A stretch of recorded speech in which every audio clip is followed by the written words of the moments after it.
You're on mute. Thank you. What's going on, guys? Thanks for tuning in to another episode of the Reddit Gold Standard Podcast. My name is Zach Hernandez, and as always, I am joined by my co-host, Mike Andrews of Nothing But Niners. Our guy, Matt Llewellyn, will be joining us shortly. He is headed home off of work in a bit.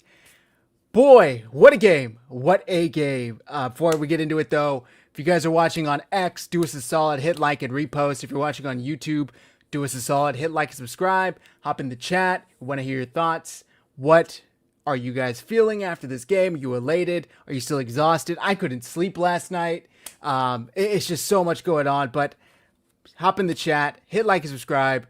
We really appreciate the support. 5 ties, 22 combined drives, ending in points or heartbreak, and a goal line stand as time expired. Mike, the 49ers outlast the Bears 42-38. One of the wildest primetime finishes, one of the wildest finishes in general of the year. How you doing tonight? I'm good, man. I went back and, the drinks are flowing. You know how I do on my overreaction shows, man. The drinks are flowing and all that good stuff. And then I stop and I look at the time this morning, and I woke up around the time that I should have been halfway to my job. And I told you I got like an hour drive, so I'm rushing. I'm hurrying up. I'm trying to get back out there, man. And I go back and I was like, why? I didn't hear my alarm. My wife was like, you turned your alarm off when it went off. Like, you turned it off. I didn't remember. So I go back and I looked and I saw that I did a 2.5-hour overreaction show. I just didn't realize it was that long. Like, I remember the entire show. I was in it, but I just don't remember it being that long. So it was good though, man. We had a good time, man. Everybody at my job is sick. There's something going around. So I'm hoping that I don't catch anything from those guys. They're all walking around coughing and stuff. I'm like, put masks on, guys. Like, what are you guys, like, get away. Like, so it's like, I don't know, man, but I'm doing good and I'm glad you're here. I'm glad you're back. He did not, that pick six came back, Niner faithful. So I'm saying, yeah, damn.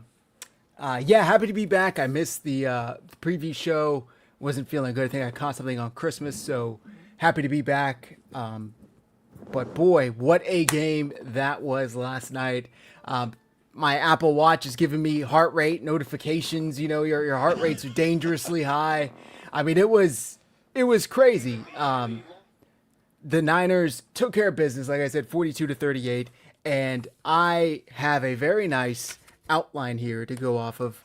So I broke down drive by drive, not too detailed, but I wanted to just go live it through like we do, relive the game, and stop me at any point so we can get your thoughts, or I'll ask you questions if I have any. So obviously, 42-38, an immediate pick six to start the game. Immediate first throw of the game. Brock throws for Juwan. Jalen Johnson, you can argue he was making a play for the ball. You can argue it was pass interference. You could argue it was a bad throw. Contacts Juwan. Ball goes flying up in the air. TJ Edwards catches it. Pick six. Runs into the end zone. On top of all of that, Trent Williams gets hurt. Pulls his hamstring trying to chase TJ Edwards into the end zone. Immediately, how you feeling after that play, Mike? I wasn't happy that it was a pick six, but I was really glad that they got the interception out the way. When Matt and I did the preview show, that was one of the first things I said. I said, I want this to be like a Jimmy G game. You're going up against the team that leads the league in turnovers. Matt pointed something out to me that was interesting. It completely blew my mind. I thought that the Bears had 21 or 22 interceptions or turnovers on the year. That was their differential. They were plus 22. They had over 30 turnovers on the season. So I was like, I knew one was coming once Matt told me that. I said, let's go ahead and get it out the way early. I didn't know it was going to happen on the first drive, like right out the gate like that, right? But I was like, all right, it's going to be a lot of game left. Like, we get it out the way. Now we just got to come back out here and answer. And I didn't find out that Trent was hurt until they started the second offensive drive for the Niners, when you see Austin Pleasance out there in the lineup. So yeah.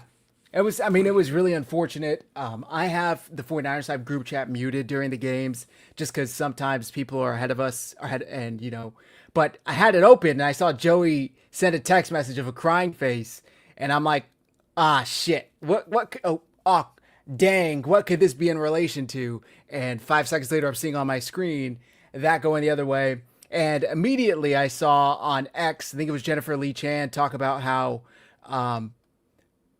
Trent Williams was on the bench or in the blue tent immediately. And I'm like, oh my God, come on, man. So that was not great. Not a great start whatsoever. 15 seconds into the game, the Niners are down 7-0. But the Niners get the ball back, and boy, did they respond. They get on a 9-play, 65-yard drive that included, let me pull it up here. You had a 3-yard run by McCaffrey, 18-yard pass by Jake Tonjes, who turned into George Kittle Jr. last night, 9-yard run by McCaffrey, 1-yard run, and then on 1st and 10 after an incomplete pass, 2nd and 10, Purdy hits Tonjes again for 8 yards, 3rd and 2, Purdy hit Robinson for 25 yards. And boy, was this a go up and play the ball kind of play, because that one could have gone the other way. And I was a little nervous. I'm like, what kind of Purdy are we getting here? But he threw that ball up.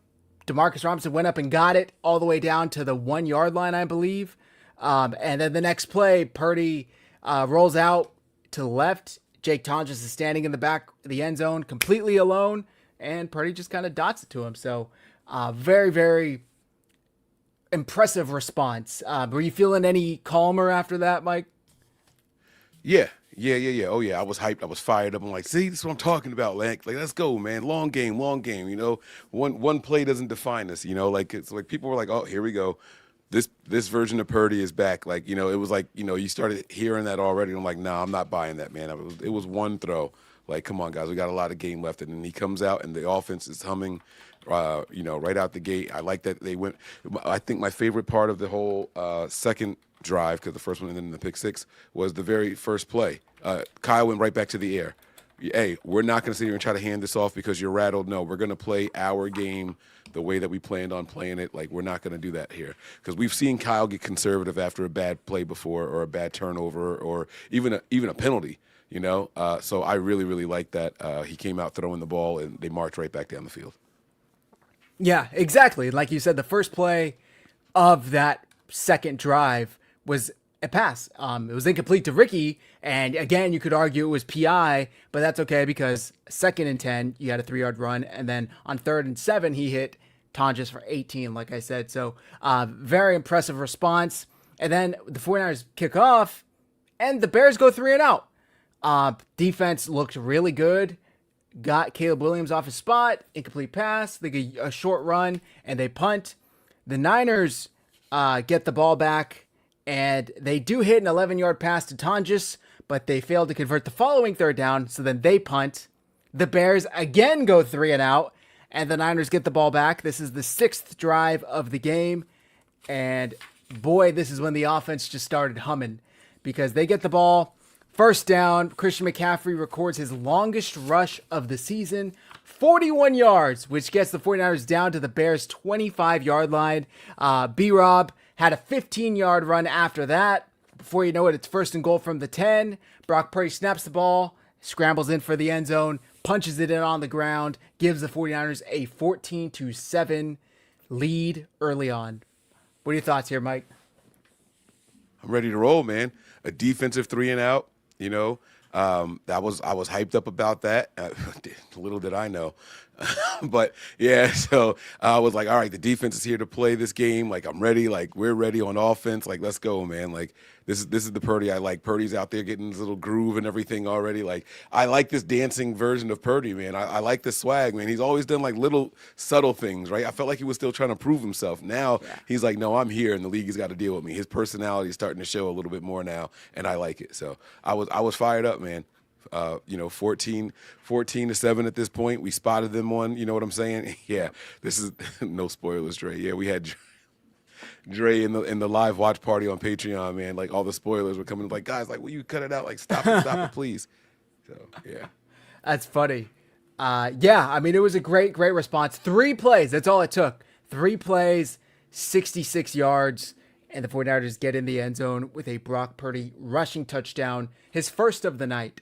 And my immediate thought was, thank God the 49ers defense got us a couple of 3 and outs so that the offense could go and recapture the lead, right? Because they get a pick 6, The Niners are then playing catch up from there on, but the Niners defense allowed them to catch up and then take the lead. So very, very appreciative of that. The seventh drive of the game started out with a 10-yard pass to Luther Burden, who was absolutely carving up the 49ers defense. This was just the start of it. 8-yard swift run, 9-yard pass to Komet.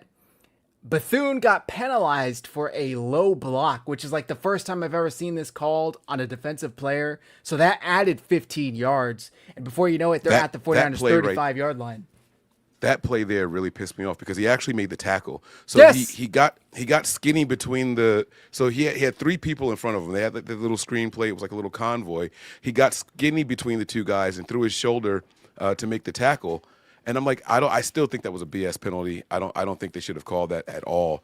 But you know, what do I know? I'm just someone at home watching the game, right? But it was like, come on, man. Like, who did he block? You know what I mean? Like, he didn't block anyone. He made the tackle. So. Right. I mean, there's an offensive lineman in between him and Komet, but what is he supposed to do? Just not attempt to make the tackle? Just let him get, like, it's a really dumb penalty, in my opinion, because he's not blocking anybody. He's going for the tackle. Maybe the onus should be on the offensive lineman to not put himself in between the ball carrier and defensive player. I don't know. So 1st and 10 from the 49ers 35-yard line. Williams hits Burden with a 35-yard touchdown pass. This game, this is the wrong. Never mind. I was going to say this is the one where there's a free play, but it's the next one. Alfred Collins penalized for leverage. They enforced the 15-yard penalty on the ensuing kickoff. Another BS penalty, by the way. I can't stand that. Yeah. If you look at the Niners, because of this rule, we don't even line up anybody over the long snapper. He didn't touch him. No. So he didn't touch him until the guy looked up and engaged with him. Like, so it was a terrible call. The Niners purposely don't line anybody up over the long snapper so that way they don't get that penalty. It was a bad call. I don't know if officials go out and have to release like, all right, we messed up type of thing, but that was a bad call right there. It was really frustrating. And now what kickers are doing when they get the 15-yard penalty on the ensuing kickoff, they just kick it out of bounds because the penalty is 15 yards from where you kicked it. Since they're kicking off at midfield or 25 yards from where you kick it or something like that, they get the ball at the 25. So instead of it going at the 40, you get it at the 25. So that's what they did. The 49ers start their next drive at their 25-yard line, and they responded like they did all night. Started off with incomplete pass to Pearsall, and then Purdy hit Pearsall for 30 yards, 7-yard run by McCaffrey. By the way, the first quarter just barely ends here. It was an hour real time that the first quarter was going on. It barely ended there. That's what I was going to say. It felt like the longest first quarter I've ever watched in my life. Yeah. It was insane. It was absolutely insane. 2nd and 11, Purdy hit Pearsall for another 13 yards, which was followed by a 16-yard CMC run. Gets you all the way down to the 5-yard line, and on 1st and goal, McCaffrey punched it in on the ground. 49ers took the lead 21-14. And boy, am I thinking this offense, is humming. And it was great. Stop me if you have anything to say, but if not, I'll just keep going.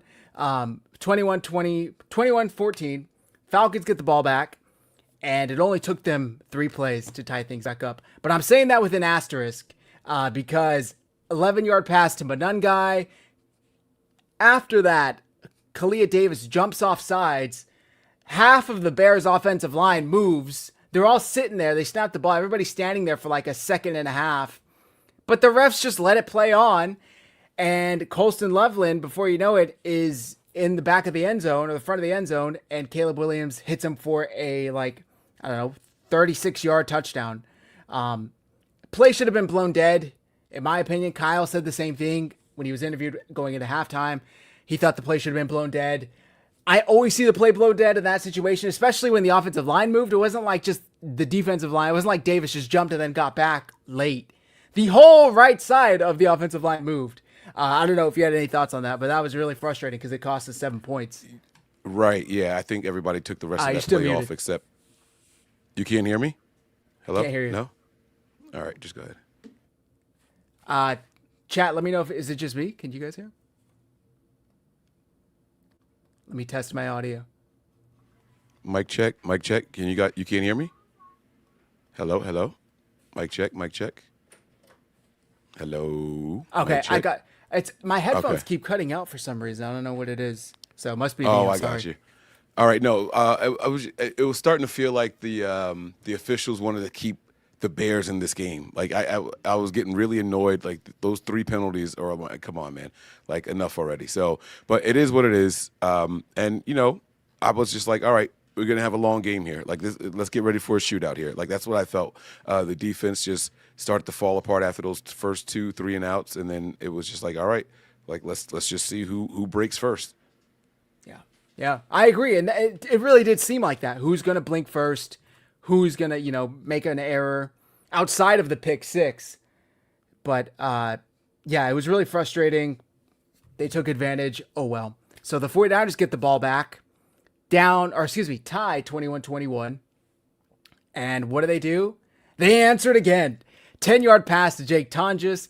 10-yard run by Sky Moore. I was hyped because I've been asking for Sky Moore to get involved more in the actual offense. They did get him involved, and what do you know it? He had a 10-yard run.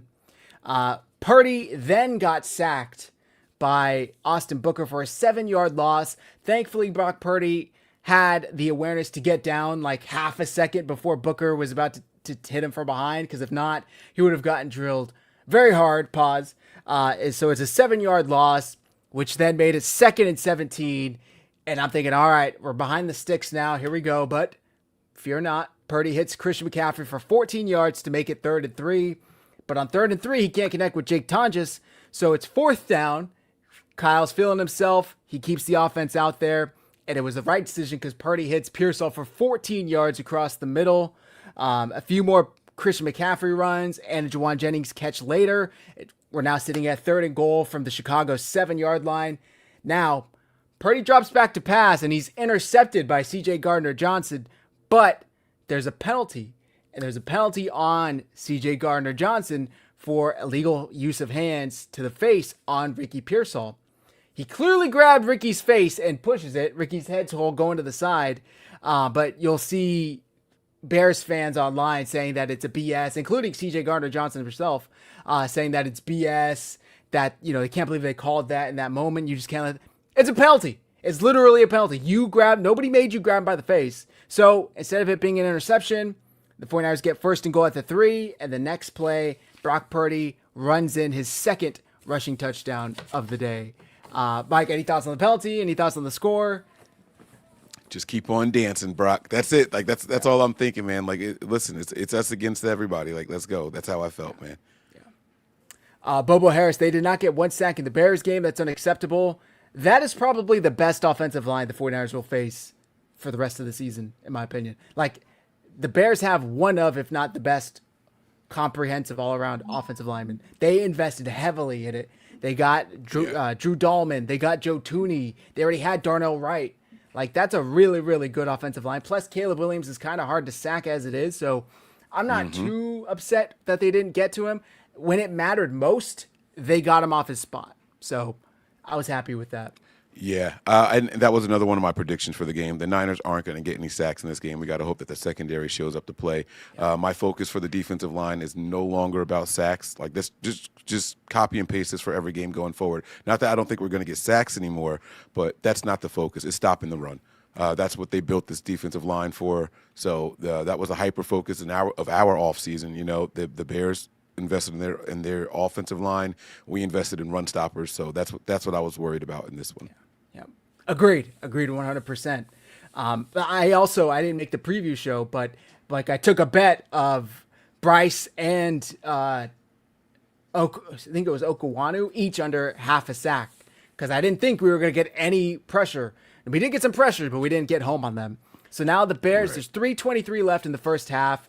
The Bears are getting the ball after the 49ers took a lead, 28-21 lead. Can the 49ers get a stop before half? They got 2 to start the game. Can they get one more here? And they actually did, which was very important because the Bears deferred the opening kickoff, so they were getting the ball to start the third quarter. They're only up 7, the Niners that is, so it's a very risky game if they were going to allow the Bears to go get points and then double up on them to start the third quarter. So it's very important they did not, and sure enough, they picked up 1 first down, but Sam Okuwanu pressured Caleb Williams into throwing an incomplete pass on the following 3rd and 7, and they were forced to punt with about a minute left. Now, could the Niners get some points before half and go up 2 scores? They got the ball at their own 9-yard line with just over a minute left in the half. First down, Purdy scared the hell out of me, drops back into his own end zone, almost gets sacked for a safety, kind of evades at the last second, scrambles up for a 2-yard gain. 2nd and 8. Oh, by the way, Ben Johnson's calling timeouts after each of these plays, thinking that they're going to get the ball back and like call it kick a field goal or something, right?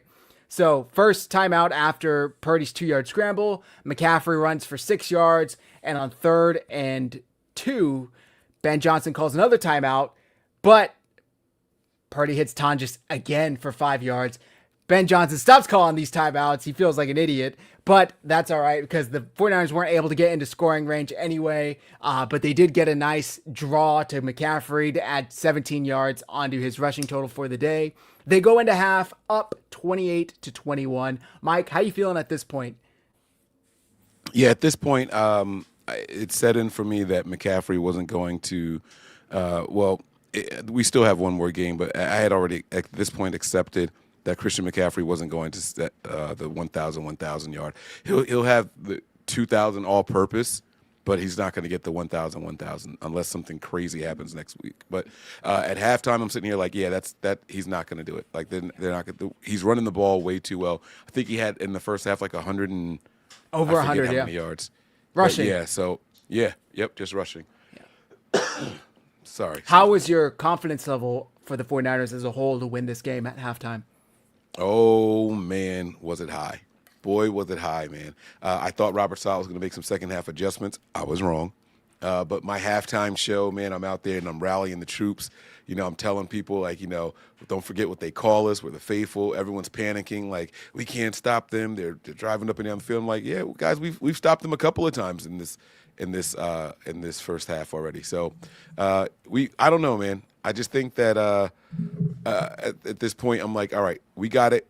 Like we're here, we're built for this. This offense is built for this. Like I was hyped up. So I thought the defense was going to make some changes, though. That was my thinking heading into halftime. Like the defense is going to make some stops. And we weren't foolish for thinking that, right? Like the past 3 to 4 weeks, like Robert Saleh has made those second half adjustments, and the 49ers defense has looked much better in the second half. And I think I even went as far as texting our group chat saying they may not score more than 10 points in the second half. So that's what I was hoping for. But that was clearly not the case, as we'll see. The Bears get the ball to start the third, and they wasted no time going right down that field. 11-yard pass to Smythe, 7-yard pass to DJ Moore. A few runs later, Williams hits Walker, 19 yards down, and they're just like that, down to the Niners' 27-yard line. The next play, Williams hit Burden for 24 yards down to the Niners' 3-yard line. And although they held out for the first 2 plays, on 3rd and goal, Swift gets into the end zone to the right side, basically untouched. Frustrating sequence of plays. Tied up 28-28. Now the 49ers, this is drive 14 of the game, get the ball back. And first play, 25-yard pass to Kendrick Bourne. A few runs later, and they're already at 1st and goal to the 6-yard line. Like, this running game was cooking.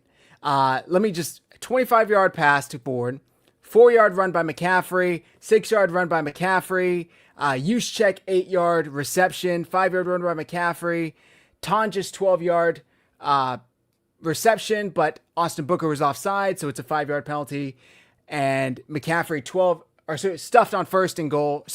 Stuffed on 1st and 5 from the 12-yard line. And before you know it, it's 1st and goal from the 6. And Brock Purdy with an amazing play, absolutely amazing play. He scrambles to his left, evades Austin Booker, rolls back around, steps back, lets the second defender come, steps up, looks like he's going to run it to draw in the 2 linebackers, or I don't know if it's a linebacker and a safety. And as he's doing all of that, Kyle Juszczyk's right there in the front corner of the end zone, and Brock Purdy just boop, dumps it in, and that was probably the hardest spike I've ever seen from Kyle Juszczyk, and the 49ers retake the lead 35-28.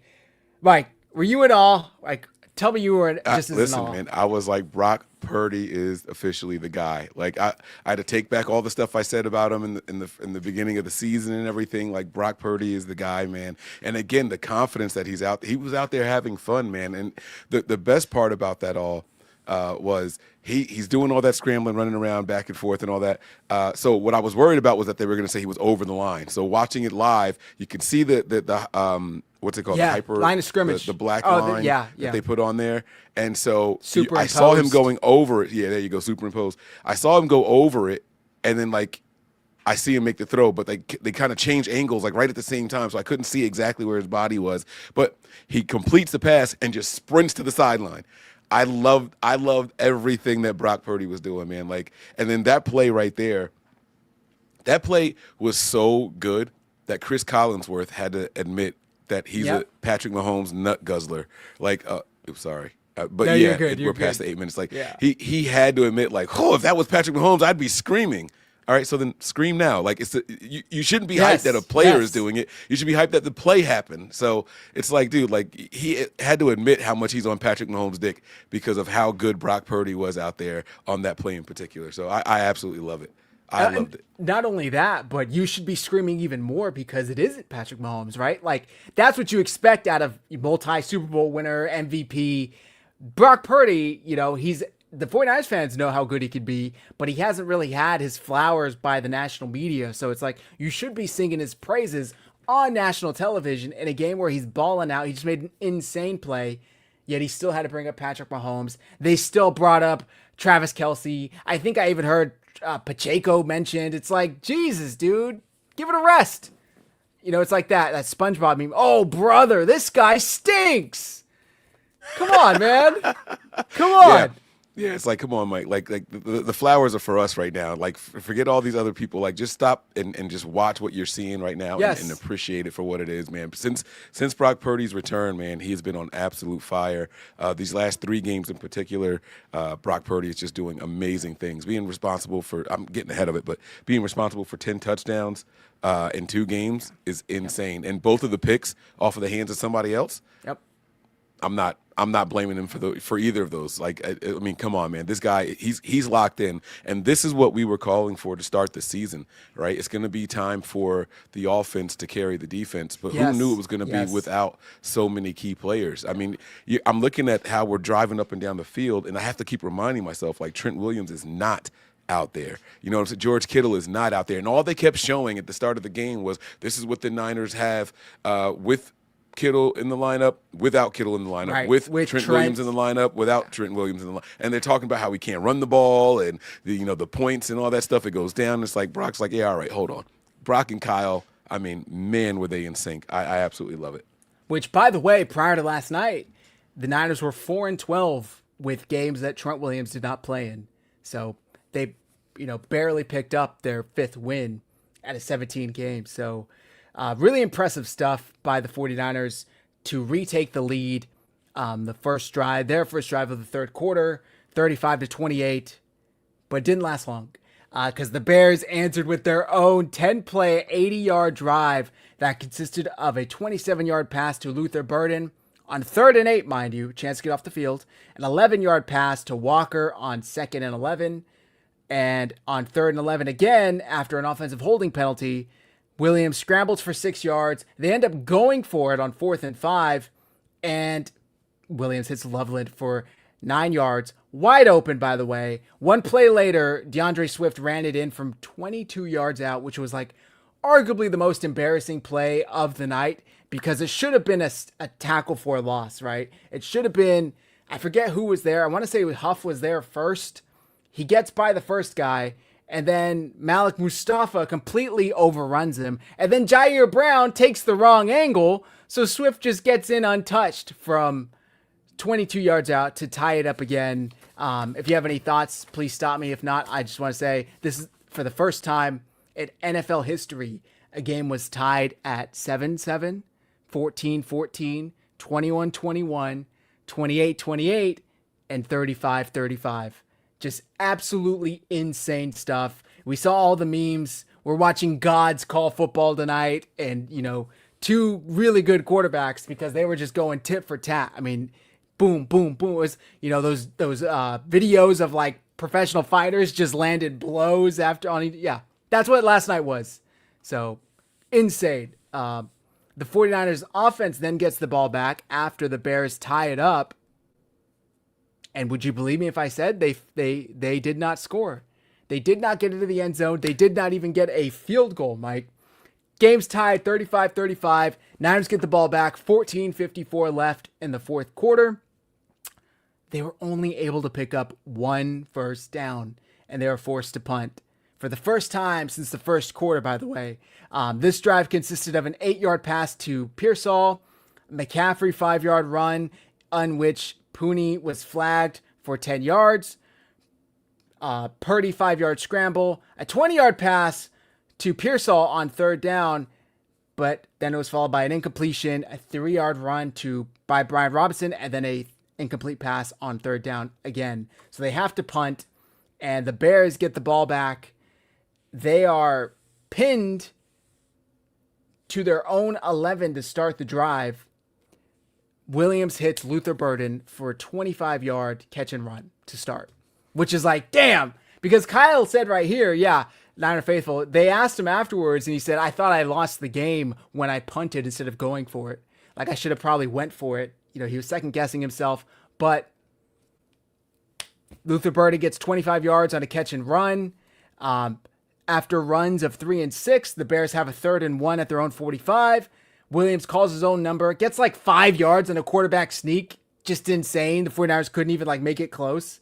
And the next play, he hits Loveland down the sideline for 32 yards. Luke Gifford is in coverage. I never want to see 57 out there again on anybody down the sideline because he's always getting burnt.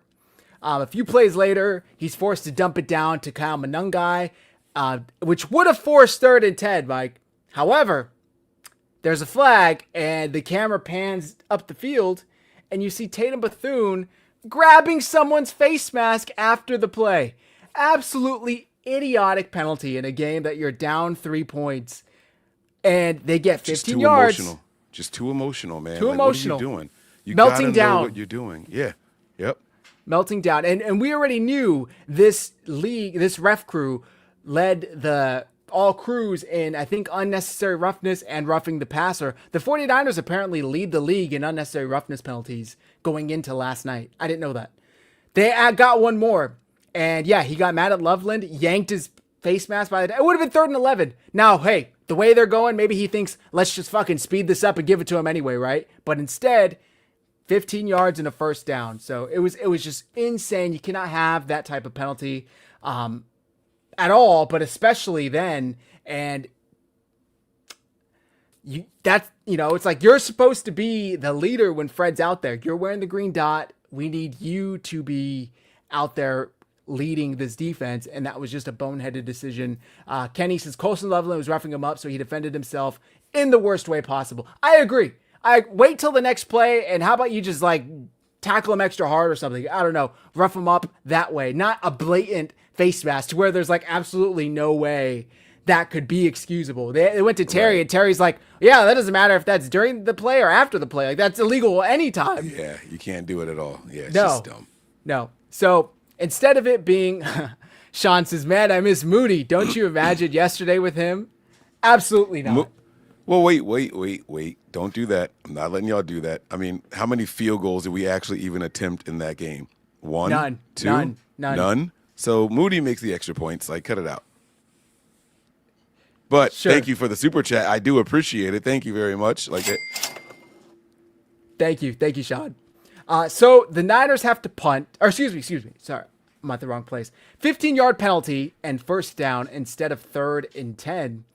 They get 1st and goal from the 49ers 10. And 3 plays later, the 49ers are facing 3rd and goal. Williams is forced to attempt a dump off to Monangai in the flat, but it's tipped. It falls incomplete. Chase Lucas almost had his shot at that and would have gone the other way for 6.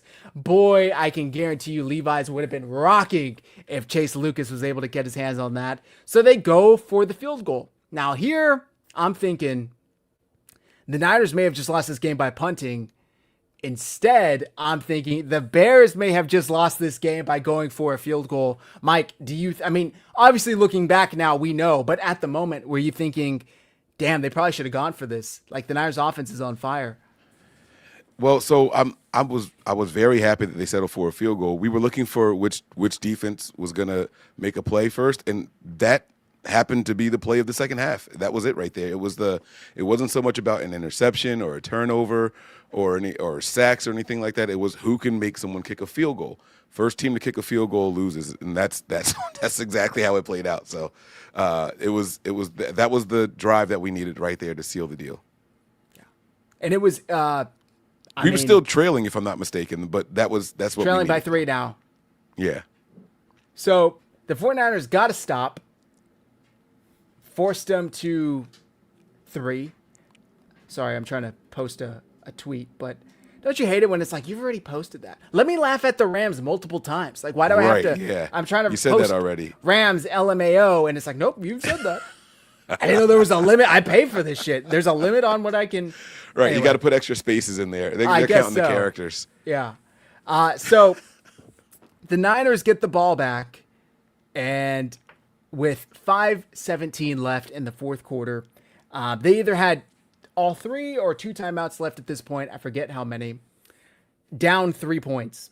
And I'm thinking, the way this offense has been all night, let's go fucking win this thing, right? Like, let's go Brock Purdy. It's like I wanted to have those 2 posts queued up, ready to go, of either Jimmy G running out down in the Super Bowl or Patrick Mahomes running out down in the Super Bowl to win it. Which way, Western man? Like, there's only one way to go here. Brock Purdy gets the ball, starts off with a McCaffrey 4-yard run, incomplete pass, and they're immediately facing a 3rd and 6. And I'm like, shit. But fear not, because George Kittle light, Jake Tonjes is there, who catches the pass, but he's like 1.5 yards to 2 yards shy of the first down marker, fights forward for the first down. Impressive effort from him. He gets the first down. On first down, Purdy finds McCaffrey for 3, and although the second down pass was incomplete, the Bears were flagged again for an illegal use of hands, which gave the 49ers 5 yards and an automatic first down. So it's 1st and 10 from the Niners' 44-yard line.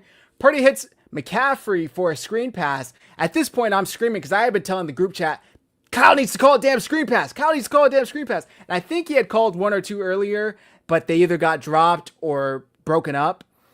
He hits McCaffrey for a screen pass for an 18-yard pickup, and I'm hyped because this gets down to the Bears' 38-yard line. 1 play later, Purdy drops back, hits Juwan Jennings across the middle for a catch and run of 38 yards that ends in the touchdown. Only possible thanks to Ricky Pearsall coming in right at the end to get a block, and only possible thanks to Jake motherfucking Tonjes drawing in 3 defenders to open up that window behind Purdy, or behind him, for Juwan Jennings to get into that second window. You know, we talk about those layered throws. That layer was right behind Jake Tonjes and 3 Bears defenders. So that gives the 49ers a 42-38 lead. But there's 2:15 left, and the Bears have all 3 timeouts. Mike, how you feeling? A little bit too much time on the clock, but I had all the faith in the world that we were going to get a stop. I didn't expect this drive to play out the way that it did, but I was like, it's too much time, but we're going to get a stop here. This is the one time we need it. And at this point, I am doing the soccer or it's like a stadium chant, like the I believe that. We're over here in my house doing the chant and everything, man. Like we are going off with that chant right now. So that's where we were at that moment, man. I was like, let's go, man, let's go. Yeah. Boy, I was nervous. I was high-fiving Ashley, and she's like, your hams are all clammy. I'm like, fuck off. I know, I'm nervous over here, man. Like, Jesus Christ. But I'm like, I wish the Niners, I was thinking like maybe Juwan should have gone down at the 1 and we just kneel this thing, at least till the 2-minute warning. But because they had 3 timeouts and the 2-minute warning, but God got you. When God got you, you just sit back and let the universe do its thing. The Bears get the ball back with 2:15 left. They start with a touchback, so they get it at their own 35. Start off with a 5-yard DeAndre Swift run. a 5-yard penalty on Chase Lucas for holding. Gives them 5 yards and a first down. Incomplete pass on first down, which was Colston Loveland's first drop, by the way, of the season, which is wild. On second down, 6-yard pass to Swift. 3rd and 4, loose contained. Caleb Williams, 4-yard scramble. 2 incompletions later, it's 3rd and 10, and he dumps it off to Luther Burden, who, unfortunately, I hate to say it, put a really nice move on Chase Lucas and picked up 14 yards on 3rd and 10. On 1st and 10, 5-yard pass to Burden. Again, back-to-back incompletions, and it's 4th and 5. They're all the way down to the Niners' 26-yard line at this point. 4th and 5, they have to go for it, and Caleb Williams drops back and hits Colston Loveland, who is wide open for another 13 yards. Now, they're getting down, and they're getting short on time here. I think they had 1 timeout left at this point. Let's see, where was I? First down, incomplete. Oh, wait, no, 9 yards. Oh, sorry. First down, incompletion. And on second down, they do the hook and ladder play. They drop it off to, Loveland? And then Loveland pitches to Swift, who, instead of going out of bounds, tries to cut upfield and get either the first down or into the end zone. I just want to say, well, real quick, he gets stopped. And the 49ers defense, smartly, maybe a little bit of gamesmanship, took an extra second or two to get off of Loveland, a la Dak in that wild card game a few years ago. And the Bears, were forced to rush to the line and spike it with 4 seconds left. And I just want to say kudos to the 49ers for not falling for that. Like, I guarantee you when Ben Johnson's sitting there scheming this little fucking thing up, he's got a grin behind his face like the Grinch. And Deommodore Lenoir stayed home. Lenoir stayed home. I think there were even a couple other defenders that kept contained on that play and were not allowing DeAndre Swift to get into the end zone. What were your thoughts on that play? Did you think they were going to score on that when you saw it? No, I didn't think that they were going to score, but I was damn scared. I was like, oh, the pass is short. Oh, here we go. Get it. Yes. Let's go. Come on. So I was still nervous, though. I was like, they're too close, man. They're too close. They're one big play away now at this point. They're going to get it. So I was a little nervous right here. It was definitely nerve-wracking. Yes. We've seen that play work so many times, right? It always catches the defense off guard. It worked earlier that day for Buffalo, I want to say, on a third down. Buffalo did it, yeah. Yep. Yeah. So we've seen Kansas City do it. I think we've even seen Detroit do it when Ben Johnson was their coach. But the 49ers stayed home, and they get down. They force Chicago to spike the ball. 1 play left, 4 seconds left, and boy, was it a doozy. Caleb Williams drops back. He tries to hit DeAndre Swift to the left in the flat, but Bryce Huff, they brought 2 in coverage, and we'll get into this later, whether or not that was the design or not. They bring 2 in coverage, Bryce Huff and I think Gross Matos, and Bryce Huff gets untouched off the line, just an absolute, talk about a fuck up by your offensive line. 5 versus 2, inexcusable to let Bryce Huff off the line untouched. When you say they dropped 2 they had 2 in coverage, you meant only 2 people rushed the passer. They brought 2 in, pass rush, sorry, not dropped. Yeah. They only rushed 2, and they dropped 9 into coverage. Bryce Huff somehow got off the edge untouched, got in the passing lane to DeAndre Swift, got an arm up, immediately forced Caleb to move off of that, and then Bryce Huff, Bugatti Bryce, he gets into Caleb Huff's pocket, forced him to roll out to his left. He jumps for his feet. Caleb's able to break the tackle, and he's running to the left. Then all of a sudden, Yetur Gross-Matos comes out of left field like a fucking, cheetah, and he's driving Caleb Williams back, and he's trying to hold the ball long enough for somebody to get open, and at the very last second, off his back foot, throws the ball, and boy, it's like those, like Fresh Prince when Carlton shoots a shot and it's fucking slow-mo. That's what it was like for me, man. It's dun, dun, dun, dun. Yeah. And then it falls on the ground. Short, and 49ers win, baby. Just like that. Yeah. Just like that. Yeah, man. It was 4-point win. Whew, man, oh man. I mean, it literally came down to the last play of the game there, and it was do or die for both teams in that moment, you know. The one thing they sent the crosser, they sent the receiver from one side of the field all the way to the other, and he was open for more than half of that play. Two Niners defenders ended up running into each other. One of them actually fell. He was wide open, but Caleb was flushed so far to the other sideline, it was like there's no way he can set his feet and turn and make that throw all the way across the because of, like you said, Matos ended up coming in there after Huff pressured him out to the left. Then Matos goes over there, so he couldn't even set his feet. So there was like almost impossible for them to go out there and make that play, man. And Caleb's got a strong arm. He could have zipped it if he could have set his feet to the, I believe it was the running back he attempted to throw it to, right? Was that Swift he tried to throw it to? The first pass, yeah. When he actually did throw it. End. I think it was to Jade Walker. I could be wrong. Oh, okay. But I mean, he has a strong enough arm where if he could have set his feet, he could have zipped that in there, but he couldn't. He was off his back foot and, kind of backpedaling or whatever, and it just worked out in our favor, man. And I was like, oh my God, man, like, let's go, man. An excellent performance from Brock Purdy is not going to go wasted here. But at that point, I'm sitting here like, Robert Saleh, man, we got to tear you up, bro. We have to tear you up because it's the only way we're going to get better, right? The Niner fans, we celebrate the win, yes, but we need to be making a lot of noise about that defensive performance in that game. And I get it. Ben Johnson is the brains of that operation, and we saw what he did in Detroit. We know what their offenses can do when they're inspired and when they got time. And so kudos to him, Ben Johnson, for calling a hell of a game. But Robert Saleh's got to be better, man. We shouldn't have to put up 42 points and it be decided in the last 4 seconds who's going to win that game. That's absolutely unacceptable.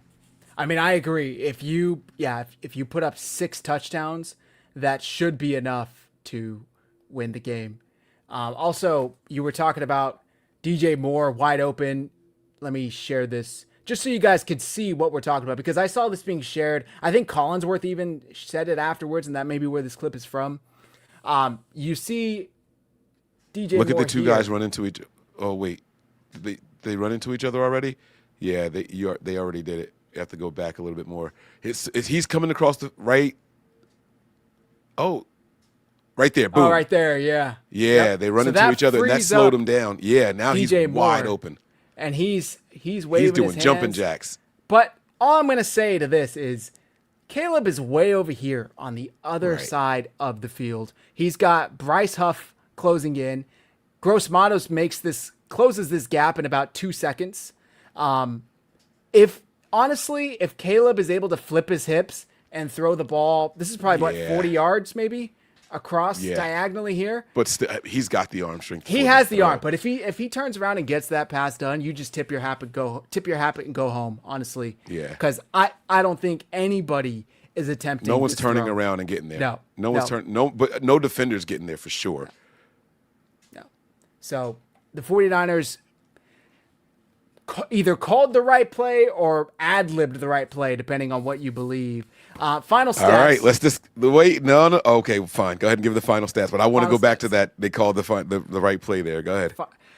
Brock Purdy, 24 for 33, 303 yards, 9.2 average, 3 passing touchdowns, 1 interception, 1 sack, 85.4 QBR with 118.6 passer rating. He also had 6 carries for 28 yards, averaged 4.7 yards per carry, 2 rushing touchdowns. McCaffrey had 23 carries for 140 yards, averaged 6.1 yards per carry. He had 1 touchdown, rushing touchdown, and a long of 41, season long, by the way. Brian Robinson, 4 carries for 22 yards, 5.5 yards per carry. Sky Moore also had the 1 carry for 10 yards. And receiving, Ricky Pearsall, 5 receptions for 85 yards, averaged 17 yards per catch, long of 30 on 8 targets. Jake Tonjes, 7 receptions on 9 targets for 60 yards, averaged 8.6 yards per catch, and 1 touchdown with a long of 18 yards. Jawan Jennings, 2 for 42, 21 yards per catch with the long of 38 and 1 touchdown. McCaffrey, 4 receptions for 41 yards, Averaged 10.3 yards per catch with a long of 18 on 6 targets. Demarcus Robinson, 2 for 30, 15 yards per catch with a long of 25 on 2 targets. Kendrick Bourne, 1 for 25 on 1 target. Juszczyk, 2 for 14 for 1 touchdown on 2 targets. And Brian Robinson had 1 reception for 6 yards on 1 target. Real quick, Bears stats.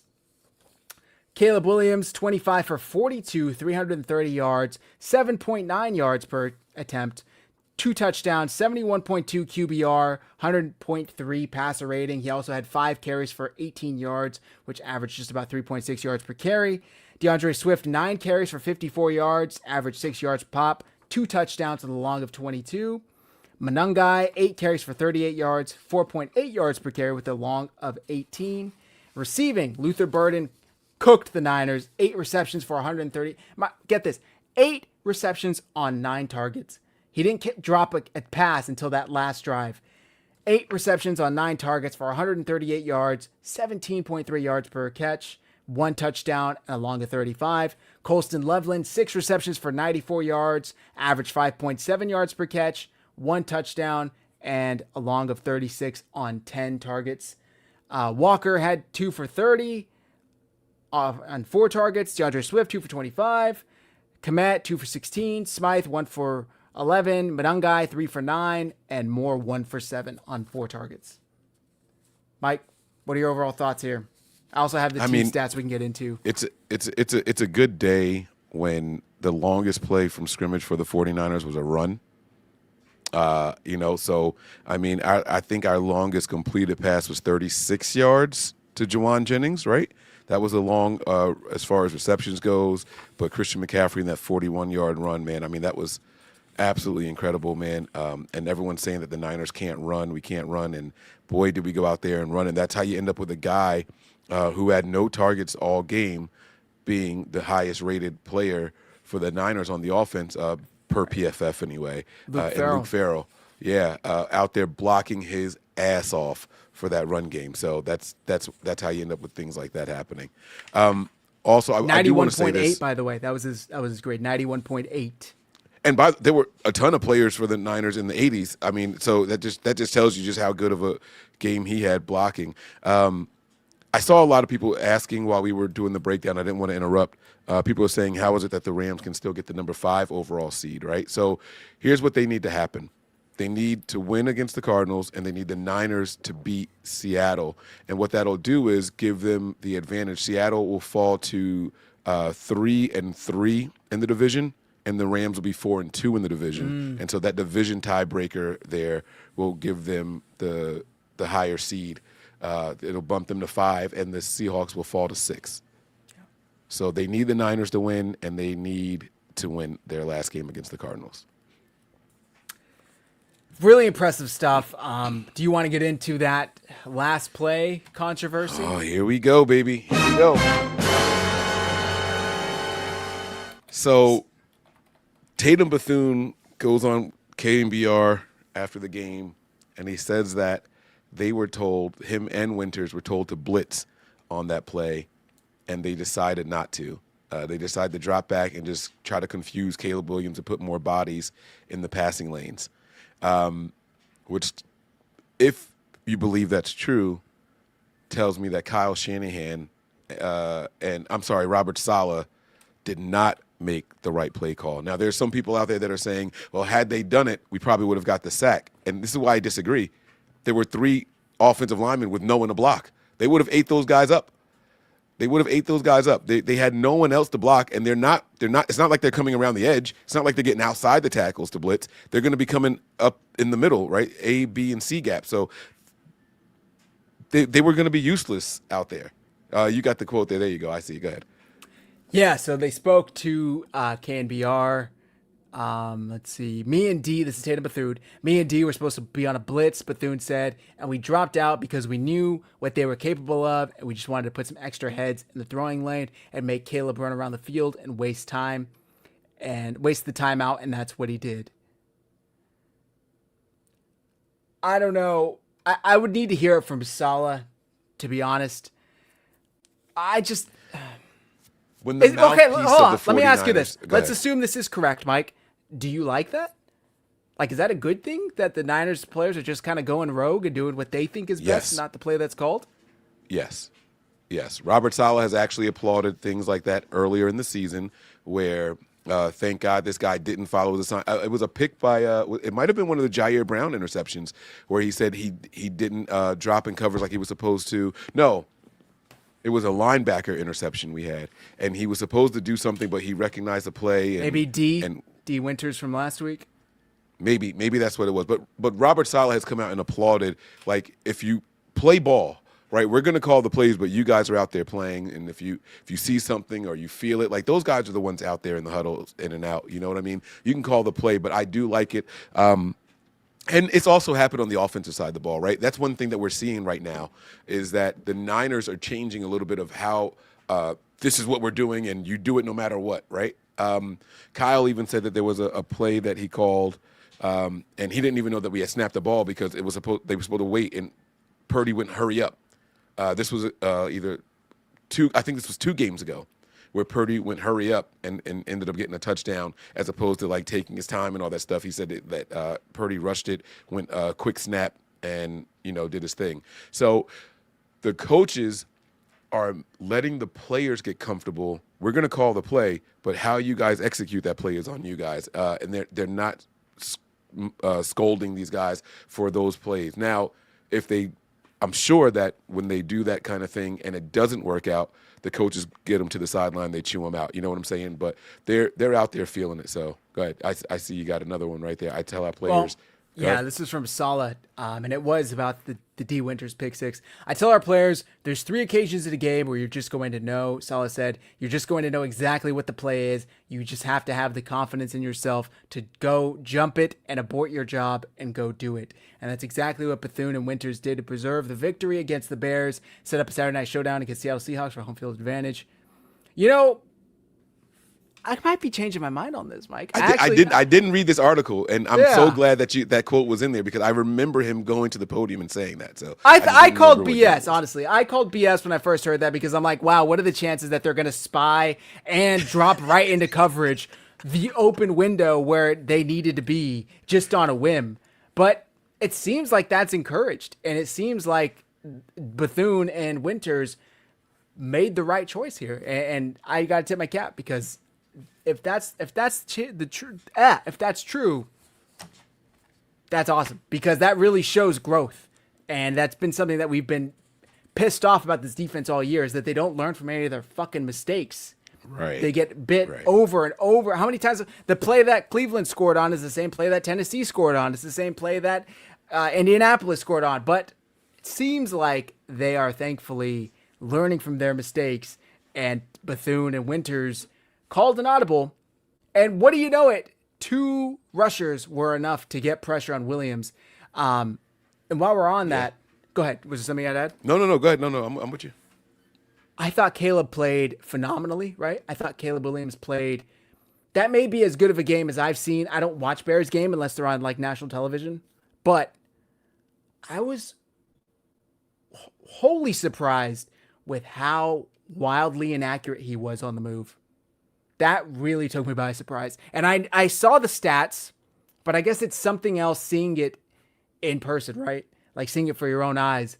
And if you just flush him out of that pocket, he missed probably 4 to 5 wide open receivers. This game maybe goes differently. Maybe goes differently if Caleb Williams hits those guys and they get first downs or they get touchdowns or they get the 2-point conversion. I don't know if you caught that, Mike, but that was really surprising to me how inaccurate he was when he was pressured out of the pocket. Yeah, and like I said, he's a very fast, physical quarterback, and so I did not think we were going to go out there and get a ton of sacks. I didn't think we were going to get a sack at all. I legitimately predicted no sacks in the show we did with Matt, but it was really good to this is why pressures matter. There was a time where the Niners, with Robert Saleh, believe it or not, were struggling to get sacks, and they were like, "Yeah, but we get pressures. And I'm like, "Man, fuck that! Like, we got to bring these quarterbacks down because, yeah, we're getting pressures, but I also know that pressure is a very like skewed stat, right? Like if the quarterback drops back and you get him to step left instead of just staying in the pocket a little bit, or if you know what I'm saying, like then that counts as a pressure. I don't like those kind of pressures. You got to get these guys on the move, get them rolling. That's a real pressure to me, and that's what we saw in that very last play. That pocket, he had to completely abort it. You know what I'm saying? And again, imagine that you have to abort the pocket, and it's 5-on-2. Yeah, It's 5-on-2. Yep. And you have to let that pocket go, bro. Like that is insane, man. So those are the pressures that count. Those are the ones that really matter when you get the guy off his mark by a lot like that. That's what was wild to me is that the offensive line had been pretty great all night for the Bears, and the one play you needed it to hold up, you only rush 2, and Bryce Huff is immediately in Caleb Williams' face, immediately in his throwing lane. And by the way, that fourth down play, or not fourth down, that last play was about as hectic as possible. The 49ers still had a timeout, and you hear Chris and Mike saying, are they going to call the timeout? Are they going to get a picture, a screenshot of what the offense is trying to do, call a timeout? But it was hectic, and the Bears were kind of rushing, and they looked a little discombobulated. I thought it was genius of Kyle Shanahan to let it play out. And he said, nope. They are rushing down. The play clock's rolling down. It's trickling down from 3, 2. They're rushing to the line, and they snapped the ball kind of all out of sync. And you saw what happened. Maybe if they had a timeout and they go back and they reset, the offensive line doesn't let Bryce Huff immediately win his rep and get in untouched. But that's not what happened. So I just wanted to give my kudos to Kyle Shanahan for not calling a timeout and having the confidence in your defense and defense coordinator to make the play. I thought you were gonna bring some heat, man. Like when we were in the group chat a little earlier, and you were like, "Nah, I don't think so." I didn't buy it. I thought you were gonna bring some heat. I honestly didn't buy it, but let me ask you though, why? I hadn't seen that earlier quote. But forget the quote for a second, right? And what we did have was the Bethune said blah blah blah blah blah, and you were like, I'm not buying. Just what about it made you doubt that was happening? Because that's a bold thing for any defensive player to say. Yeah, we heard what the defensive coordinator said, but no, we didn't do it. And to say it publicly is even more bold, right? So the fact that he said it, I was like, I buy it right away. And just in this conversation that we were having is when I thought of the Salah thing. I never even mentioned that earlier. When I first heard the quote, when I first heard that they audibled, I didn't hear that it was a quote from KNBR, right? Like, I thought it was just like, oh, I heard through the grapevine that Tatum Bethune just kind of ad-libbed. Okay. And so that was my first instinct, was like, okay, sure, whatever. But no disrespect to Tatum Bethune and D. Winters, but we're not necessarily talking about Patrick Willis and Navarro Bowman here. It's like, you've been getting cooked all night, and you're supposed to tell me that this play, suddenly you turned into, fucking Vic Fangio, and you're able to cook up the perfect scheme and be exactly where you needed to be. Like, that's why I was a little skeptical in what happened. Then it's like, oh no, he literally said it on KNBR. Like, he literally, what are you pointing at? They channel their inner Fred Warner right there, man. Fred Warner goes out there and he puts people in position, man. That's what he's doing, yeah. So they went out there and channeled that inner Fred Warner, bro. Like, they gotta listen, man. Fred was on the sidelines. He was out there jumping and celebrating and everything. Did you see that video going around with Fred? Yep. Like he's out there. I shouldn't jumping. say. I was jumping. I'm using that term very loosely, but he was definitely fired up and everything. You could see it. Like, Fred wants to be back. You could see like that energy is still inside of him, man. That passion is still there. And I really, really just love how this team played and endured. In that, it was just rough watching the defense just get picked apart like that, man. Time and time again, it was driving me absolutely crazy. So, but all things happen for a reason, and the game was over. We celebrated. We started the victory shot show with my daughters behind me, and guess what we did? Because it was on Patreon behind a paywall and most people didn't see it, we waited until there were hundreds of people watching live to do our I Believe chant again. Now, next time I do it, I'm going to have to push the microphone away from me because I was definitely overpowering everything that they were saying. So I got to stop. I got a little bit of that Will Smith. You ever see the scene? You mentioned Fresh Prince of Bel-Air earlier. It's the only reason I'm doing this. You ever see the behind the scenes where they're talking about like Will was such a new actor, but they were impressed that he memorizes everybody's lines. And so if you watch some of the early episodes of Fresh Prince of Bel-Air, that first season, you'll see Will say his line, and then as someone else is saying theirs, he's saying it with them. Like he's like moving his lips. So I noticed that I was doing that with my daughters for the I believe chant. Like I'm saying it with them, but I wasn't verbally saying it. But that's funny. This microphone being here and them being back there, it wasn't really picking them up. So I owe the faithful a better chant next time. We'll get it worked out. There you go. Yeah, man, that was.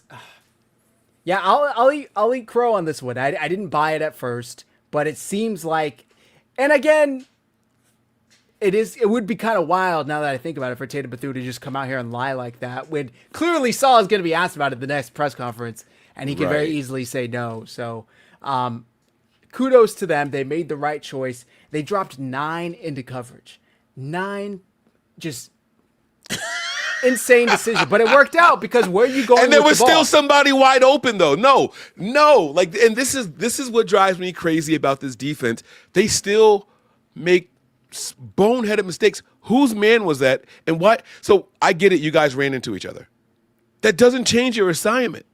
It doesn't change your. Now, yeah, it happened to Somebody work out just for left us. it, yeah. But you just let them go after you ran into the linebacker. Now, again, those linebackers weren't supposed to be there. They weren't by design. Those linebackers weren't supposed to be there. So when you run into them, it's like, all right, maybe someone else is going to pick them up. But you got to stick with. You weren't the change in that scenario. You got to stick with your guy. You know, they said we're going to man up on this last play and we're going to make them earn it. And I like that. I like that it worked out for us. But you got to stick with your guy, man, because that was a busted coverage. Who was that on the left side? Who was the left corner? Do you still have that play pulled up? Can we see who it was that was supposed to be covering more on that play? Because I mean, I get it when you run into somebody, it kind of throws you off a little bit. But get your ass back over there, dude. Like you can't. Might be hard to see, but we can try. Let's see. I don't know if it was Chase Lucas because that he ran to Diamador. Lucas said afterwards that he lost his man and that he was happy that he didn't get caught. See, and it looks like zone almost because who's supposed to be run that back? They said that we were going to man up. Nobody went with him when he cut across the field. Look at this. Look, no one's going with him. No. There. So then, boom, right there. But was that his guy all along? Because what if he ran a corner out to the opposite side? That kind of looks like Bethune to me. That looks like 48. Is that a 2-6? Oh, Bethune. Yeah. Well, that's the linebacker that got in the way for sure. No, he's the one that was following him, I thought. Oh, I'm way too far. So let's see. It looks like he picked him up after he came across. Someone made a mistake. Yeah. So okay, rewind it. I see the mistake there. I see it now. 2 Niners take the outside guy right there at the top of the screen. Yep. 2 Niners take the outside guy. You see the safety rolling around to get. Yep. No one went with Moore from the very beginning. So Bethune runs into maybe Winters there. No one went with him that whole play. That's insane. That can't happen with the game on the line. That can't happen. So Robert Saleh was bailed out by the linebackers dropping back and muddying it up a little bit. But no one went with him. I don't get it. I don't understand how something like that can happen on a play that you say we're going to man up and just make them beat us. Like, what? I think it's clearly a bust, right? But I also don't think, is he capable of making that throw physically? Like, is it possible? Yes. But we were just talking about how wildly inaccurate he was off of his spot. Right. He's rushed to his left, already basically off his back foot. I can't imagine him flipping his hips, setting his base, turning and throwing it roughly 40 yards across the field diagonally to a DJ Moore. Does that get there with enough time for where a defender doesn't run back and jump under it? Maybe. Oh, yeah. No defender was getting there. Defender was getting there, I promise you. I think the 49ers, if it probably was a mistake, but also at the same time, I think if you showed them this, they'd say, yeah, we'd live with Caleb making that throw.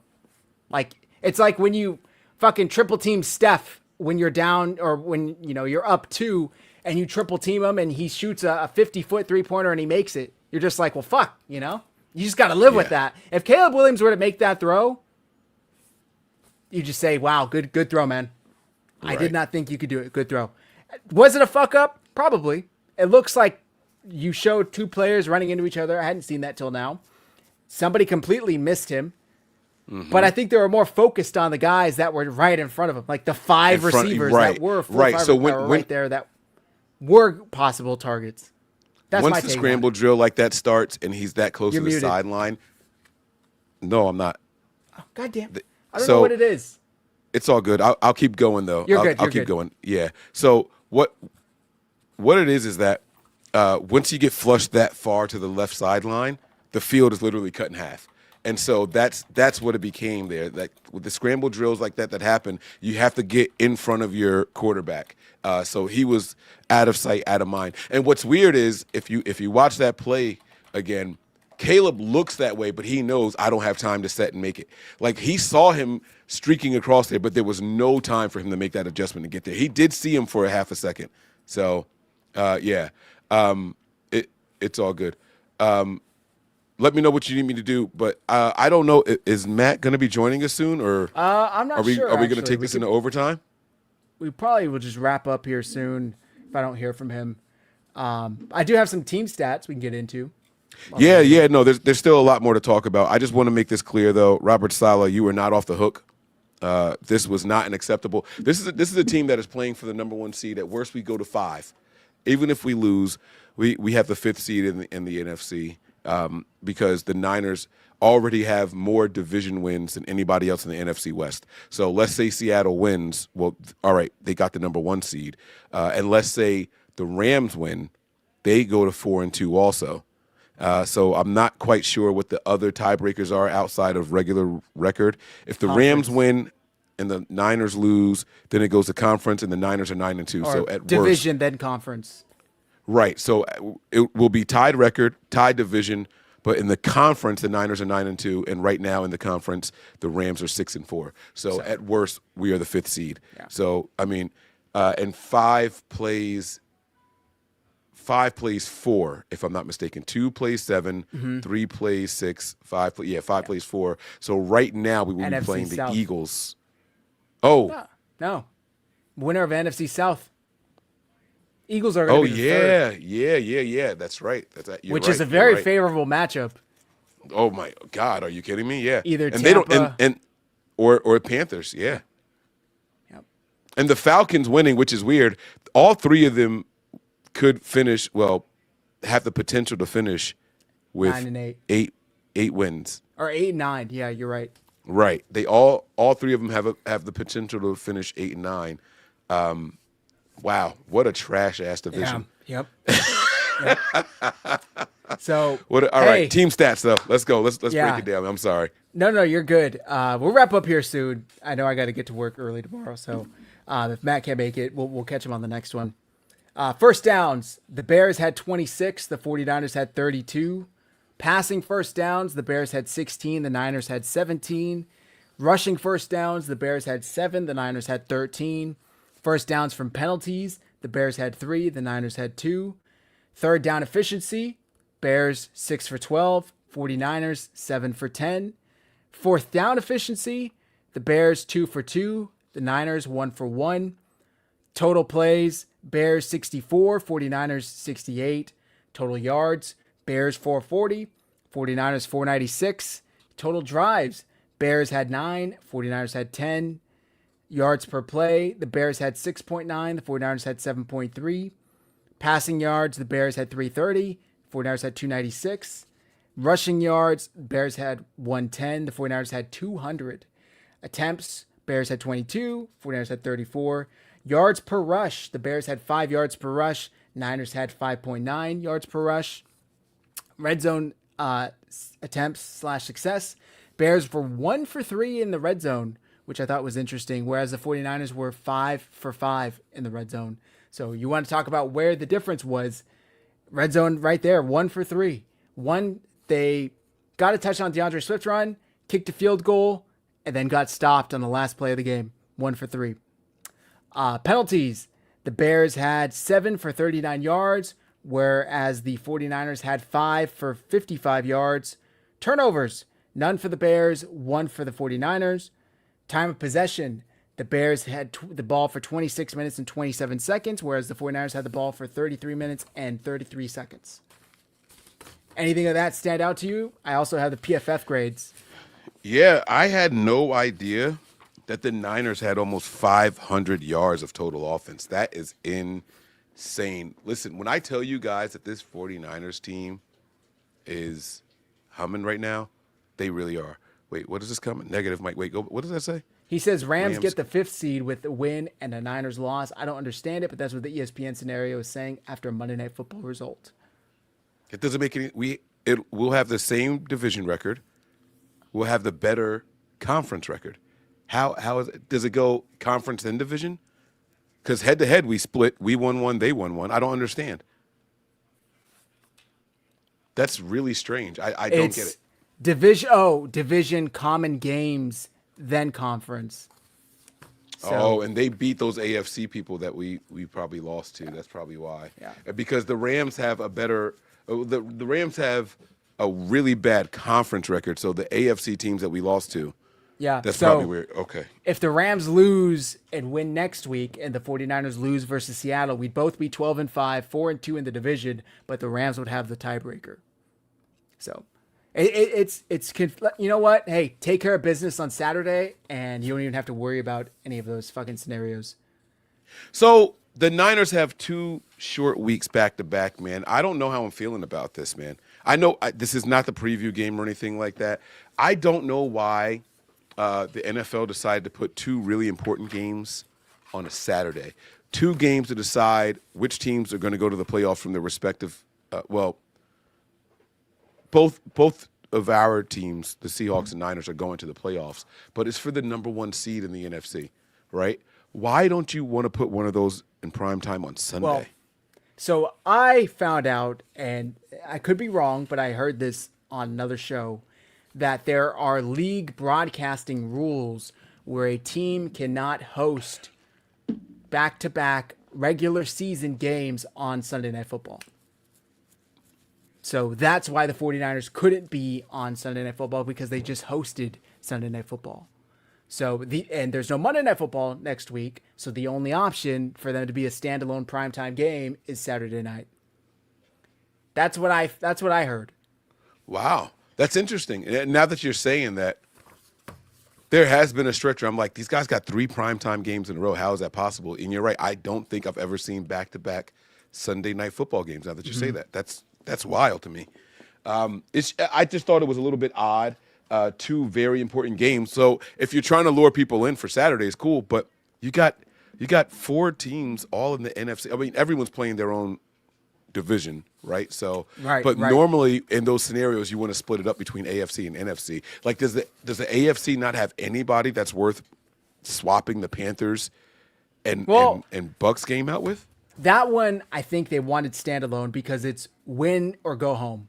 Like, whoever wins that game wins the NFC South and gets in. So I think get that. That had a little more of stakes. But they had the same situation in the AFC East. The Steelers and Ravens game is the same scenario. And that's why that's Sunday night. Oh. And it could be Aaron Rodgers' last game. And you don't want to put the Panthers on Sunday night. You don't want to put the Bucks on Sunday night. So okay. All right. I guess yeah, I see it. Okay. I think it's BS, but oh well. I tell you what, it'll be worth it if we go out there and handle business, because then we get that bye week. So who cares about the short week at that point in time? That's also something that I saw other people bring up on X, is that the loser of the Niners-Seahawks game gets an extra day to rest for the wild card game. So they play Saturday. So then if they play Sunday, they get to have an extra day going into that game on the road. So the Niners have a short week because they played Sunday night, but the Seahawks also went to Carolina and had to travel back, and now they'll have to travel again to Santa Clara. So they're both kind of on a short week here. Yeah, I guess. Yeah. Okay, I see it. All right. Final notes that I have here.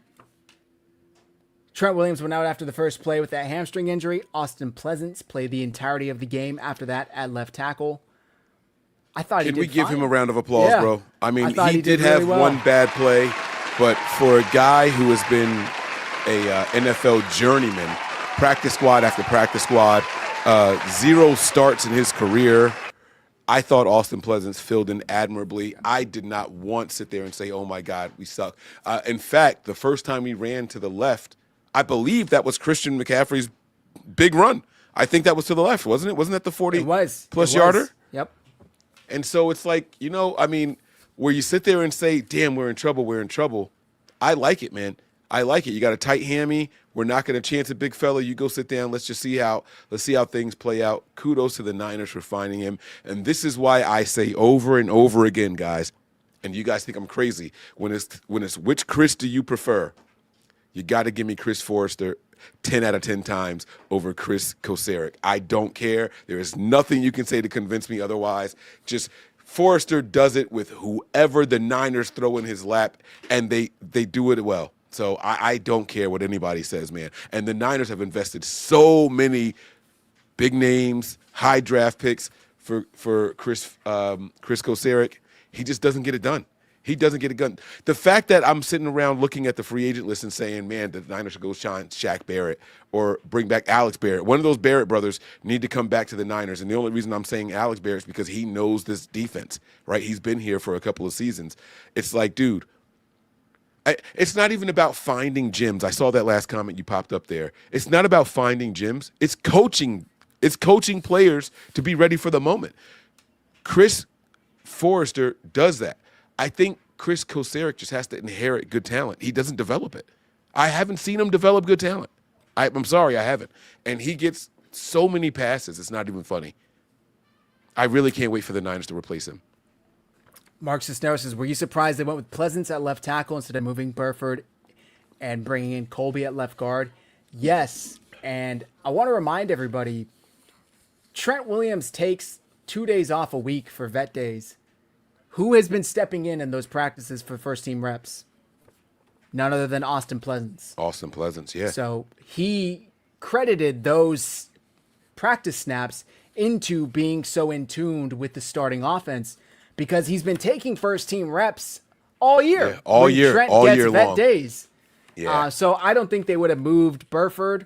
I think you would have played Burford out of position. Well, I think he initially was the left tackle, but he hasn't played left tackle since he's been here. And then Colby, boy, I think that's a bigger jump than asking Austin Pleasance to go in. So maybe that was an option if Pleasance came in and absolutely sucked, but no. So Zach's answer is no. It's not yes. His answer is no. He's not surprised. No. Yeah, and that's a very, very good point. I didn't even stop to think about that with the rest days and all that stuff and who gets the first team reps and all that. That's a very, very good point there. And also, aside from that, I'm not surprised because now you're creating 2 holes. Now you're replacing 2 guys in different locations as opposed to just replacing 1. Let the other 4 stay in their natural spots and not natural, but in their playing spots, and you go out there and handle business. So I like it, bro. Yeah, I like it.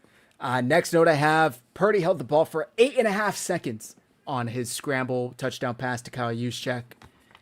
Insane. You know that pissed some Bears fans off, man. You know that, because if that was against us, that's some Mahomes shit, then I'd be throwing my drink against the wall. The only thing that would have made that play better, so when he stepped up between the 2 defenders, if they had just ran into each other and fell, like on some Three Stooges shit, like that's the only thing that would have made that play better. When you said that, my mind went to, now Kith. Fucking Mike Tyson. Mike and the Pigeons. Yeah. Now and the Kith. Pigeons. Now Kith.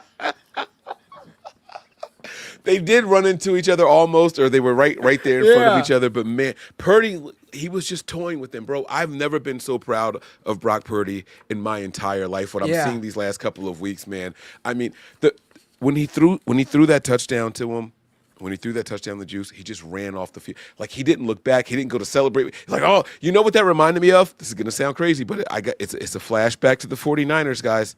Remember when Alden Smith got that sack against, I want to say the Steelers? I think it was the Steelers. It might have been the Bears. The Monday night game? Yeah. Oh, it was the Bears. It was the Bears because it was backup quarterback. It was Colin Kaepernick versus Jason Campbell. Jason Campball. He got that sack and he does this like, he's running to the sidelines like this, right? He's like, oh, that's what that reminded me of. It's like, oh, I'm too nice. I'm too nice. They can't fuck with me. I'm too nice. I'm too nice. Yeah. That's what that reminded me of. And I'm like, let's go, Brock, man. Every celebration Brock was doing, I need that energy to not stop, man. Like, I don't care if we end up losing the game afterwards. Keep that confidence, Brock, and that's going to show people why the Niners decided to pay you, bro. I love it. I love it. Yep. Next note, Tonjes, I said this earlier, drew three Bears defenders to open up Juwan Jennings on the game-winning touchdown. Shout out to Juwan Jennings. 49ers moved to 5-0 on primetime games this season, their best record since 2019. Robbie Gould. Oh, go ahead. Nope, sorry. Let me just go ahead and get this Tonjes love out the way, right? When George Kittle went down and they determined that he was out, I don't think that the Bears defensive coordinator thought Tonjes was going to go out there and do what he did, right?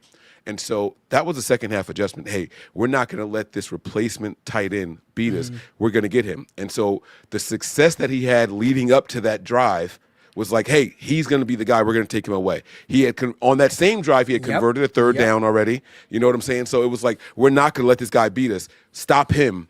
And then behind him goes Juwan Jennings. So Jake Tonjes, man, listen, Niners. Los Gatos product. I'm talking to Robert Saleh. I'm talking to Kyle Shanahan now, right? Just because George Kittle comes back does not mean you don't have a tight end too, a legitimate tight end too. They forget about him when he's back for whatever reason. It's just toss him to the side. Just stop it, bro. Just now you can use one guy to block and the other guy to run routes. You can use both of them to run routes. You can mix it up a little bit here. This offensive line has been playing out of their minds. One sack all game. And that one sack, by the way, Purdy held the ball for about 5 seconds on a rollout. He could have thrown it away. He could have stepped up. So it's a sack, yes, but I think there's an asterisk there. Yeah. So give Tonjes his flowers, man. This guy filled in admirably. This was the game of fill-ins. I mean, the Niners roster is the team of fill-ins, right? But you find those are two game time decisions or less, right? Yeah. One was a game time decision. The other was a in-game first play decision, right? And both of those guys filled in admirably, man. You got to give those guys my dog of the day, man. Those, you know what? I'm going to play it here. I don't do it on this channel, but I'm going to do it anyway.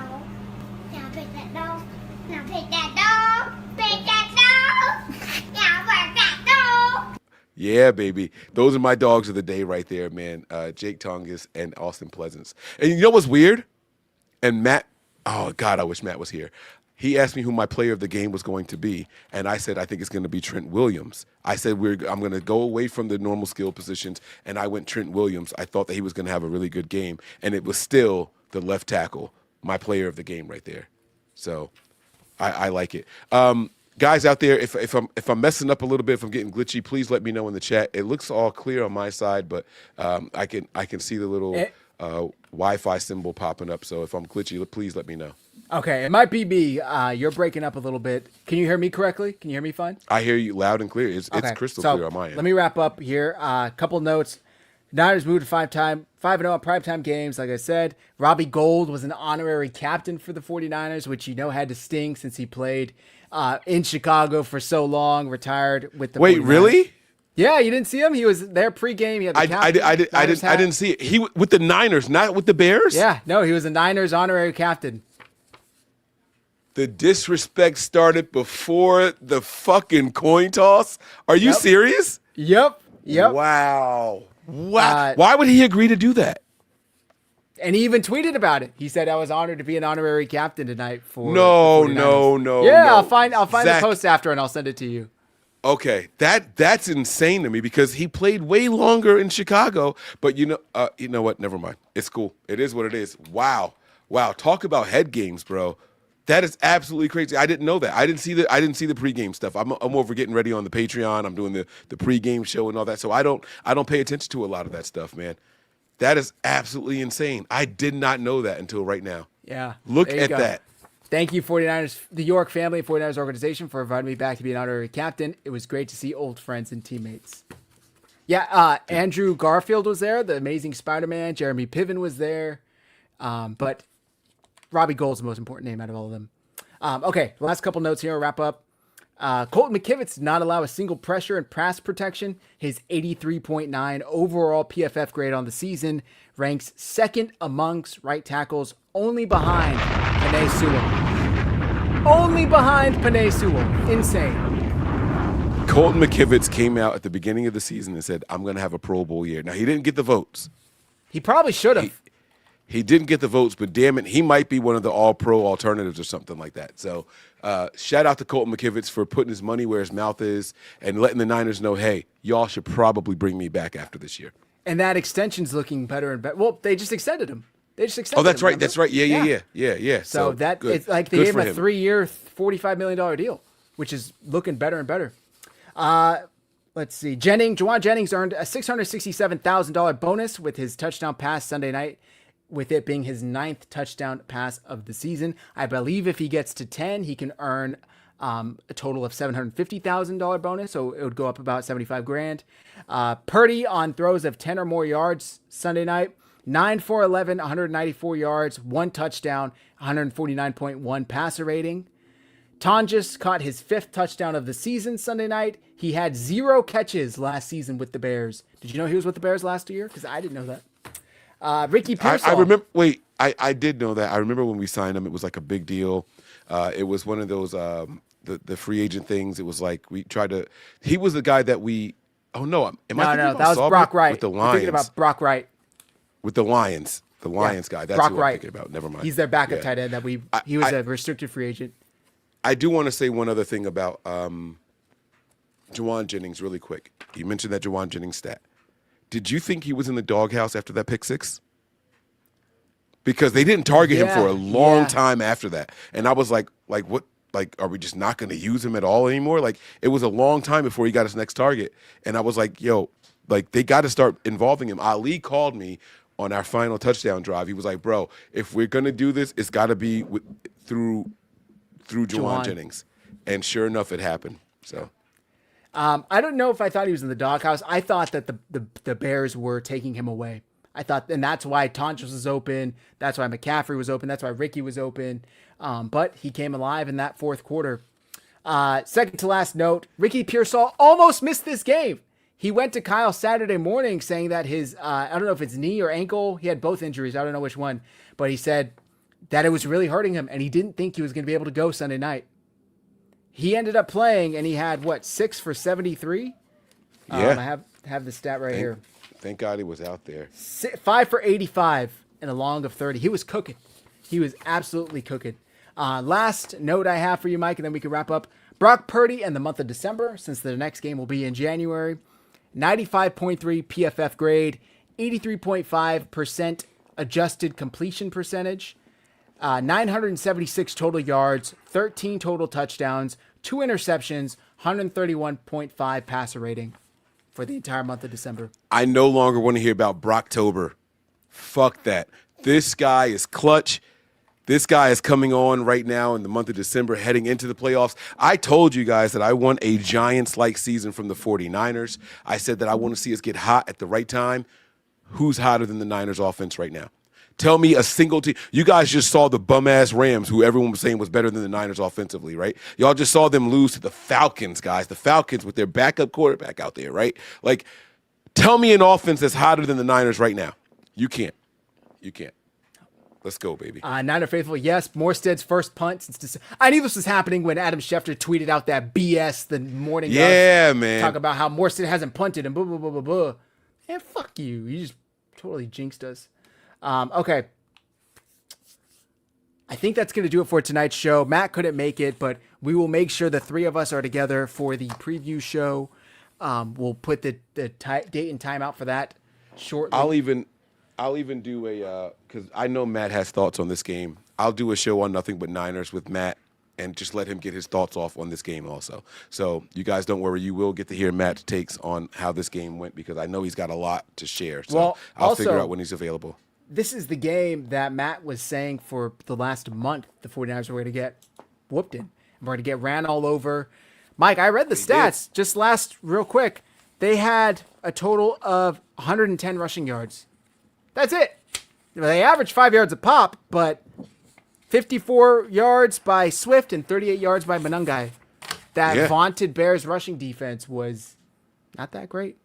Last super chat before we wrap up. Sean, $2. His new name is Ricky Glass Pearsall, blink and injured. I don't like that. I don't like that at all. He came back. He went down on his first catch, got checked out, and then played the rest of the game. So, and was impactful.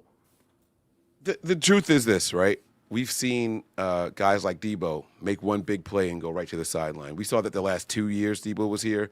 As soon as he would make a play more than 13 yards, he's going to the sideline, sucking on oxygen or catching his breath, right? But this is different. To hear the news that Zach just shared about Saturday, him going to Kyle saying how bad he was hurting. And again, Matt, this is something that Matt talked about, and I know he wants to talk about this. Matt said that he falls down on his knees. Like, yes. We highlighted that in our pregame show or our preview show, that, it's just the way that he goes down, and we don't know if they're taught to do that or what, but he doesn't have the knees for it. And so he'll work through it, man. He's got to get some – this offseason is going to be really good to Ricky Pearsall. I'll leave it at that. Last question for you, Mike. Should he start to play like Tyler Lockett and just go down as soon as he's about to get tackled? Yeah. For the rest of this season, yeah, he should. Get your yards, do what you're doing when contact is coming. Just slide, baseball slide it every time, man. Yeah. Run that. It's not worth it. It's not worth it. We can win a Super Bowl with this offense with Ricky Pearsall. That's gonna do it for tonight's show, guys. Mike, you talked about your Patreon. Let the folks know where to find it for premium 49ers content. No, I'm over good? All that, man. Patreon.com and 49ers, man. Make sure you guys are going over and following my guys over here, 49ers Hive, man. They put in a lot of good work. That's all I got for you guys, man. Above all else, stay faithful. Have a great night, everybody. Take care. Be back soon. Peace.